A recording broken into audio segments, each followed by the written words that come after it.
నారాయణం నమస్కృత్య నరం చైవ నరోత్తమం దేవీం సరస్వతీం వ్యాసం తతో జయముదీరయేత్. అందరికీ నమస్కారం అండి. మనము వైశాఖ మాసంలో వైశాఖ పురాణాన్ని పారాయణం చేసుకుంటూ ఉన్నాం రోజు. ఇందులో నారద మహర్షి అంబరీష మహారాజుకు వివరిస్తూ ఉన్నాడు. అయితే ఏమని అంటే, శృతదేవముని శృతకీర్తి మహారాజుకు ఏ విధంగా చెప్పాడో ఆ విధంగా వైశాఖ ధర్మాల గురించి వివరిస్తున్నారు.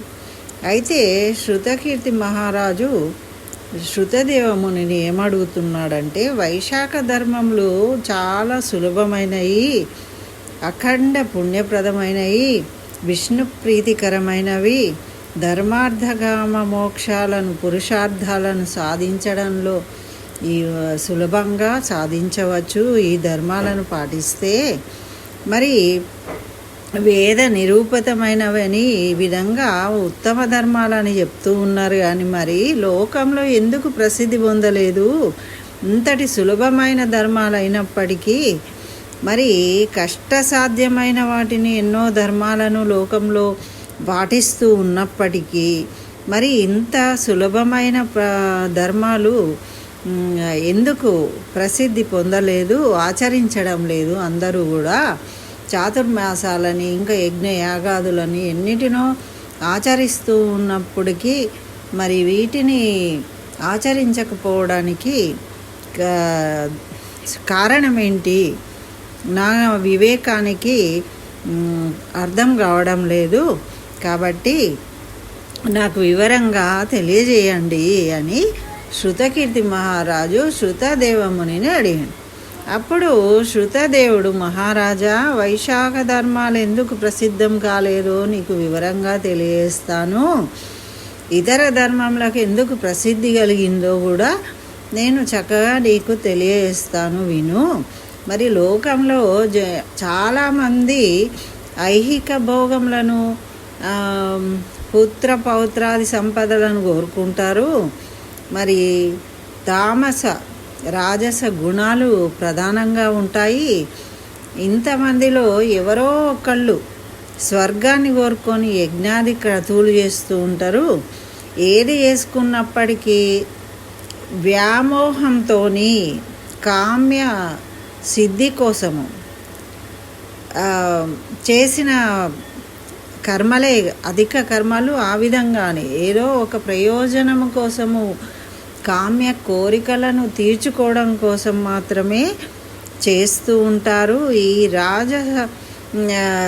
రాజసము అంటే ప్రసిద్ధాలు ఎందుకైనాయి అంటే, విష్ణు ప్రీతికరమైన సాత్విక ధర్మాలు, మరి సాత్విక కర్మలు నిష్కామ కర్మలు. సాత్విక కర్మల వల్ల మనము ఏదో ఆశించి చేస్తే మన కోరికలు నెరవేరవు. కాబట్టి విష్ణు ప్రీతితో మనము మోక్షాన్ని కోరుకునే వాళ్ళు తక్కువ మంది, ఐహిక సుఖాలను కోరుకునే వాళ్ళు చాలామంది. కాబట్టి జనులందరూ కూడా ఐహిక సుఖాలు వాంఛించి ఆ కామ్య కోరికలను తీర్చుకోవడం కోసము ధర్మాలను పాటిస్తూ ఉంటారు. ఈ సాత్విక ధర్మాలను అందుకని ప్రసిద్ధం కాలేదు, వీటిని విడిచిపెట్టారు. ఇవి సులభమైనవి అయినప్పటికీ వీటి యందు వారికి వ్యామోహం లేదు. వారికి వ్యామోహము ఐహిక సుఖముల మీద. మరి అటువంటప్పుడు సుఖంనిచ్చి దేవమాయామోహితులు, కర్మ పరతంత్రులు, మూఢులు అయినా ఈ విషయము సాత్విక ధర్మంలో ఆచరించడంలో ఉన్న సుఖశాంతులు ఈ ధర్మాలు రాజస ధర్మాలలో లేదు అని తెలుసుకోలేక ఆ విధంగా ఆచరిస్తున్నారు. వీటన్నిటికీ కారణము వ్యామోహము అనేదే ప్రయోజనంగా కర్మలను చేస్తూ ఉన్నారు. కాబట్టి ఆధిపత్య ప్రయోజనంతో ఆధిపత్యం ఉంటే అన్నీ సిద్ధిస్తాయి, ఆ అధికారం కావాలి అనే కోరికతో చేయడమే ధర్మాలను ఆచరిస్తున్నారు తప్ప మోక్షం కోసం ఎవరు కూడా ధర్మాచరణ చేయడం లేదు. మరి వైశాఖ ధర్మములు సాత్వికములు కదా, అంత సాత్వికంగా ఉండలేకపోతూ ఉన్నారన్నమాట. మరి నిగూఢమైన దాని యొక్క అద్భుతమైన ఫలితాలను తెలుసుకోలేకపోతున్నారు. మరి దీనికి సంబంధించి నీకు ఒక మంచి కథను తెలియజేస్తాను, విను మహారాజా అంటూ శృతదేవముని ఈ కథను చెప్తూ ఉన్నారు. పూర్వం కాశీరాజు కీర్తిమంతుడను వాడు ఉన్నాడు. అతడు నృగమహారాజు కుమారుడు. అయితే ఇక్ష్వాకు వంశంలో ఉత్తముడు అనమాట, కీర్తిశాలి. అతడు ఇంద్రియాలను జయించినవాడు, కోపము ఎరగనివాడు, బ్రహ్మజ్ఞాని. మరి అటువంటి వాడు ఒకసారి వేటాడుటకై అడవికి పోయి వశిష్ఠ మహర్షి ఆశ్రమం ప్రాంతానికి చేరుకున్నాడట. చేరుకుంటే అక్కడ వెళ్ళేసరికి ఆ కాలము వైశాఖ మాసం. మరి వశిష్ఠ మహర్షి శిష్యులు వైశాఖ మాస ధర్మాలను ఆచరిస్తూ ఉన్నారు. కొందరు చలివేంద్రాలను నడుపుతూ ఉన్నారు, మరి కొందరు నీడనిచ్చే చెట్టును పెడుతూ ఉన్నారు, మరికొందరు దిగుడు బావులను ఏర్పాటు చేస్తూ ఉన్నారు. బాటసార్లకు చెట్ల నీడలందు కూర్చోబెట్టి విసనకర్రతోని విసురుతూ ఉన్నారు. చెరుకు గడలను, గంధములను, ఫలములను ఇస్తూ ఉన్నారు వాళ్లకు. మధ్యాహ్న కాలంలో ఛత్రదానం చేస్తూ ఉన్నారు. సాయంకాలము వాళ్ళకి పానకాన్ని, తాంబూలాన్ని ఇస్తూ ఉన్నారు. మరి కళ్ళు చల్లబడడానికి కర్పూరాన్ని ఇస్తూ ఉన్నారు. చెట్ల నీడలందు ఇంటి ముంగిళ్ళందు మండపములు వేసి ఇసుకను పరిచి కూర్చుండబెడుతూ ఉన్నారు. కూర్చోవడానికి చక్కగా అనుకూలంగా ఉండేటట్టుగా చేస్తూ ఉన్నారట. ఇట్లా కొమ్మలకు ఉయ్యాలలు కడుతూ ఉన్నారు పిల్లలు ఆనందంగా ఊగడానికి. ఇట్లా రాజు వారిని చూసి ఇదేంటి వీళ్ళు ఇలా ఎందుకు చేస్తున్నారు ఆయనకు అర్థం కాక ఆ శిష్యులను పిలిచి అడిగిండట, ఎందుకు మీరు ఇలా చేస్తున్నారు అంటే, ఇది మహారాజా, ఇది వైశాఖ మాసంలో చేయవలసిన ధర్మాలు మానవులకు సర్వ పురుషార్థాలు కలిగిస్తాయి. మా గురువు గారైన వశిష్ఠుల వారు మమ్మల్ని ఆజ్ఞాపించిండ్రు వీడిని చేయమని, అందుకని మేము ఈ విధంగా చేస్తూ ఉన్నాము. మీకు ఇంకా వివరాలు కావాలి, మేము ఈ పనులు ఎందుకు చేస్తున్నాము అంటే, మా గురువుల ఆజ్ఞ లేని మేము ఏది చెయ్యము, కాబట్టి మీరు మా గురువులను అడిగి తెలుసుకోవాల్సింది అని చెప్పిండ్రట. అప్పుడు రాజుకు ఇంకా ఆసక్తి కలిగి వెంటనే ఆ పవిత్రమైన వశిష్ఠుని ఆశ్రమం లోపలికి వెళ్ళిందట. అట్లా వస్తున్న రాజును వారి పరివారాన్ని చూచి వశిష్ఠ మహర్షి సాదరంగా ఆహ్వానించి చక్కగా ఆతిథ్యం ఇచ్చారు. ఆ అతిథి సత్కారాలను చూసి రాజు సంతోషంగా వాటిని స్వీకరించి మరి ఇంకా ఆశ్చర్యంతో, మహర్షి, మార్గంలో మీ శిష్యులు బాటసార్లకు చేయే అతిథి సత్కారాలు, ఉపచారాలు నాకు చాలా ఆశ్చర్యం కలిగిస్తున్నాయి. ఇట్లా ఎందుకు చేస్తున్నారు అంటే, మా గురువుగారి ఆజ్ఞ మహారాజా, ఇది మా గురువుగారు ఈ విధంగా చేయమని చెప్పిండ్రు, వైశాఖ ధర్మాలను పాటించమని, అందుకని చేస్తున్నాము. మీకు ఇంకా వివరాలు కావాలంటే మా గురువు గారిని అడగండి అని చెప్తూ ఉన్నారు. ఈ అతిథి సత్కారాలు చూస్తుంటే నాకు విస్మయం కలుగుతూ ఉంది. కాబట్టి నువ్వు మునులందరిలో శ్రేష్ఠుడవు, సర్వధర్మాలు తెలిసినవాడివి కాబట్టి నాకు దయ ఉంచి ఈ విషయాన్ని చక్కగా వివరించండి అని ప్రార్థించినట. అప్పుడు వశిష్ఠ మహర్షి కూడా చాలా సంతోషించి, రాజుకు ధర్మ జిజ్ఞాస ఉండడం చాలా విశేషము, నీ వినయ విధేయతలకు నేను సంతోషించాను. మరి రాజా, నీ బుద్ధికి గల క్రమశిక్షణ మెచ్చదగినది. విష్ణు కథా ప్రసంగంలో విష్ణు ప్రీతికరములైన ధర్మములను తెలుసుకోవడంలో ఆసక్తి ఉన్న వాళ్లకు అంటే సామాన్యమైన విషయం కాదు. ఇతర దేవీ దేవతలను పూజించే వాళ్ళు చాలామంది ఉంటారు, కానీ విష్ణు ప్రీతికరంగా విష్ణు భక్తి ఈ కలిగి ఉండడము, వాటి యందు ఆసక్తి కలగడం అనేది చాలా గొప్ప విషయము. మరి కాబట్టి నేను విష్ణు ప్రీతికరములైన ధర్మాలను తప్పకుండా నీకు వివరిస్తాను. నీవు అడిగిన విషయాన్ని శ్రద్ధగా విను అని ఈ విధంగా చెప్తూ ఉన్నారు వశిష్ఠుల వారు. వైశాఖ మాస వ్రత ధర్మ విషయాలు వింటే సర్వ పాపాలు నశిస్తాయి. వింటేనే ఫస్ట్ వినడం వల్లనే మనకు సర్వ పాపాలు నశిస్తాయి. అంత గొప్పవి. ఇతర ధర్మాల కంటే వైశాఖ ధర్మాలు మిక్కిలి ఉత్తమమైనవి.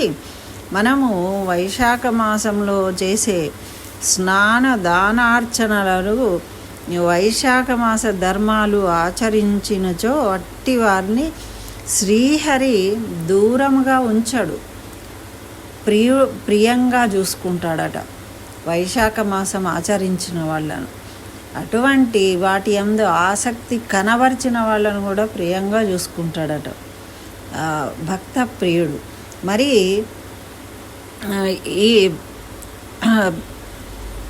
ఈ వైశాఖ మాసంలో స్నాన దానాలు పూజాధికాలు మానిన వాళ్ళు ఎంత గొప్పవారైనప్పటికీ, గొప్ప స్థితిలో ఉన్నప్పటికీ కర్మను అనుసరించి మిక్కిలి నీచ జన్మలలో జన్మిస్తారట వాళ్ళు. వైశాఖ మాస వ్రత ధర్మాలు ఎలా ఉంటాయంటే, శ్రీహరిని పూజించినచో శ్రీహరి సంతసించి వారి కోరికలను తీర్చి రక్షిస్తూ ఉంటాడు. మరి జగన్నాథుడైన శ్రీ మహావిష్ణువు సర్వపాపాలను నశింపజేసేవాడు సుమా. వ్యయ ప్రయాసలు గల ఈ వ్రతము మరి ఎంతో కష్టపడి యజ్ఞ యాగాదులు చేసిన, ధర్మ సూక్ష్మాల చేత ఎన్నో విధాల పరిహారాలు చేసినా కూడా విష్ణుమూర్తి సంతోషించాడు. కానీ భక్తిపూర్వకంగా ఆరాధిస్తే, భక్తిపూర్వకమైన స్వల్ప పూజకైనా కూడా, స్వల్ప కర్మకైనా కూడా సంతోషిస్తాడు. అది వైశాఖ మాసంలో చేసిన వాళ్ళకు. మరి భక్తి లేని కర్మ ఎంత పెద్దదైనా, మనం బంగారం దానం చేసినా కూడా దానివల్ల ప్రయోజనం ఉండదు, అతి ఖర్చుతో కూడుకున్న అదైనప్పటికీ.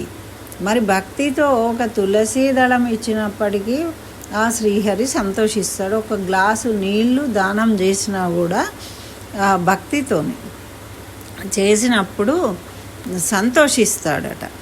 మరి ఫలితము అధికము ఫలితం ఉంటుంది. భక్తి లేని కర్మ చేసినా, ఎంత అధికంగా చేసినా కూడా ఫలితం ఉండదు.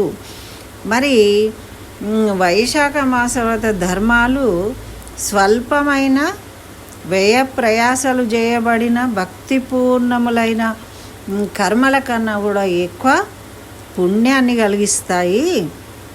శ్రీహరికి మిక్కిలి సంతోషం కలిగిస్తుంది. కాబట్టి రాజా, నువ్వు వైశాఖ మాస ధర్మాలను ఎక్కువ తక్కువ అని ఆలోచించొద్దు. ఏదో నీళ్లు దానం చేయడము ఇవన్నీ చిన్న చిన్న విషయాలు, మేము గొప్పవాళ్ళము, పెద్ద పెద్ద దానాలు చేయగలము అని ఆలోచించకూడదు. చిన్నవైనప్పటికీ భక్తిపూర్వకంగా ఆచరించు. దేశ ప్రజలందరి చేత ఆచరింపజేయి, వాళ్ళందరికీ శుభాలు కలుగుతాయి. మరి వైశాఖ ధర్మాలను ఆచరించని వాళ్ళు మూఢులై ఉన్నప్పుడు వాళ్ళను తీవ్రంగా శిక్షించు. అప్పుడు వశిష్ఠ మహర్షి శాస్త్రోక్తమైన ఈ శుభకరమైన ఈ వైశాఖ మాస వ్రత ధర్మాలన్నీ కూడా వివరించిండట. వివరిస్తే అప్పుడు ఆ రాజు మహర్షికి నమస్కరించి సంతోషించి అట్లే చేస్తాను మీరు చెప్పినట్టు అని తన రాజ్యానికి వెళ్ళిండు. వెళ్ళి ఆ రాజు వశిష్ఠ మహర్షి చెప్పిన మాటలను అన్నిటినీ పాటించిండట అక్షరాల. వైశాఖ ధర్మాలను పాటిస్తూ శ్రీ మహావిష్ణువుకు మిక్కిలి భక్తితో సేవించాడు. ఏనుగుపై బేరి వేయించిండట. భటుల చేత గ్రామ గ్రామంలో ప్రజలారా వినుడు, 8 సంవత్సరాల నుండి 80 సంవత్సరాలు దాటిన వారి వరకు ఈ వైశాఖ మాసాన్ని ప్రాతకాలంలో లేచి స్నానం చేసి వైశాఖ మాసంలో వైశాఖ మాస వ్రత ధర్మాన్ని ఆచరించాలని లేకుంటే దండిస్తా అని చాటింపు చేయించిండట. అట్లా ఆచరింపని వారికి తండ్రి అయినా, పుత్రుడైనా, భార్య అయినా, ఆత్మబంధువైన తీవ్ర దండనకు అర్హులవుతారు అని కూడా ప్రకటించాడట. మరి ప్రాతకాల స్నానం చేసి సద్బ్రాహ్మణులకు జలము యథాశక్తిగా దానం చేయాలి, చలివేంద్రాలు అన్నీ ఏర్పాటు చేయాలి అని వైశాఖ ధర్మాలను పాటింపని వారిని తెలుసుకోవడానికి ధర్మవక్తను నియమించాడట. వాళ్ళకి తెలియని వాళ్ళు తెలుసుకోవడానికి. ఇంకా మరి ఏదో ఒక కార్యక్రమం పెట్టి వదిలేయకుండా రాజుగా దానికి ధర్మవక్తను కూడా నియమించాడు. మరి వైశాఖ వ్రతాన్ని పాటింపని వారికి శిక్షించడానికి 5 గ్రామాలకు కలిపి ఒక ధర్మాధికారిని నియమించాడట. మరి వాణి అధీనంలో ఉండడానికి 10 మంది అశ్వికులను ఉంచాడట. ఈ విధంగా మహారాజు ఆజ్ఞించి ఆ దేశం మొత్తంలో ప్రజలందరూ కూడా వైశాఖ మాస వ్రతాన్ని చక్కగా ఆచరించిండ్రట. ఇట్లా రాజు ప్రారంభించిన నాటి వైశాఖ ధర్మ వృక్షము సుస్థిరమైపోయిందట. ఆ రాజు రాజ్యము మరణించిన స్త్రీలు, బాలురు, పురుషులు అందరూ కూడా ఇహలోక సుఖాలను పొంది విష్ణులోకాన్ని చేరుతూ ఉన్నారట అంతంలో. ఇట్లా వైశాఖ మాసములో ఏ కారణం చేతైనా సరే ప్రాతకాల స్నానం చేస్తే పాప విముక్తులైతారు, శ్రీహరి లోకాన్ని చేరుకుంటారు. ఇట్లా రాజ్యం దేశంలోని ప్రజలందరూ కూడా వైశాఖ మహత్యం వల్ల శ్రీహరి లోకానికి పోతూ ఉంటే యమలోకానికి పోయేవాళ్ళు, నరకానికి పోయేవాళ్ళు ఎవరూ లేరట. మరి అట్లా లేకపోవడం చేయబట్టి ప్రతి ప్రాణిలో కూడా ఎన్నో పాపాలు చేసినప్పటికీ చిత్రగుప్తుడు రాసి పెట్టిండట వాళ్ళ పాపాలను. కానీ వాళ్ళు చేసిన ఈ వైశాఖ స్నాన మహిమ వల్ల అవన్నీ కొట్టివేయవలసి వచ్చిందట. ఏ పనులు చేసిన వారైనా సరే, వారు నరకానికి పోవలసిన వారైనను వైశాఖ మాస మహిమ చేత విష్ణులోకానికి చేరుకుంటూ ఉన్నారట వాళ్ళు.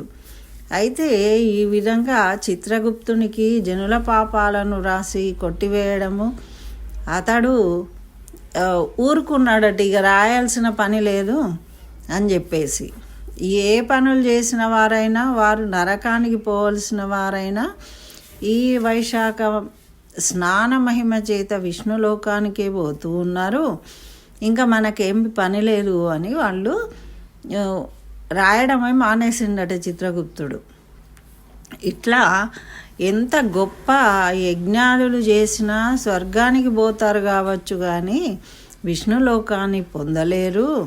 మరి విష్ణులోకం అనేది స్వర్గలోకములు శూన్యములైపోయినాయంట. అందరూ విష్ణులోకానికి పోవడం వల్ల నరకము, స్వర్గము అన్నీ శూన్యమైపోయినాయి. మరి ఈ విధంగా యమధర్మరాజు లోకము, నరకము, ఇంద్రుని దేవలోకము, స్వర్గము వచ్చు వాళ్ళు ఎవరు లేకుండా శూన్యాలైపోయి వాళ్ళందరూ ఆశ్చర్యపోతూ ఉన్నారట. ఇలా ఏంటి, ఎవరు రావట్లేదు మన లోకాలకు అని. అంత మహిమాన్వితమైనది ఈ వైశాఖ మాస ధర్మాలు అని నారద మహర్షి అంబరీష మహారాజుకు తెలియజేస్తూ ఉన్నాడు. శృతదేవముని శృతకీర్తి మహారాజుకు చెప్పిన విధంగా ఇది వైశాఖ పురాణంలో 15వ అధ్యాయము సంపూర్ణం. స్వస్తి. జై శ్రీమన్నారాయణ. సర్వం శ్రీకృష్ణ చరణారవిందార్పణం అస్తు.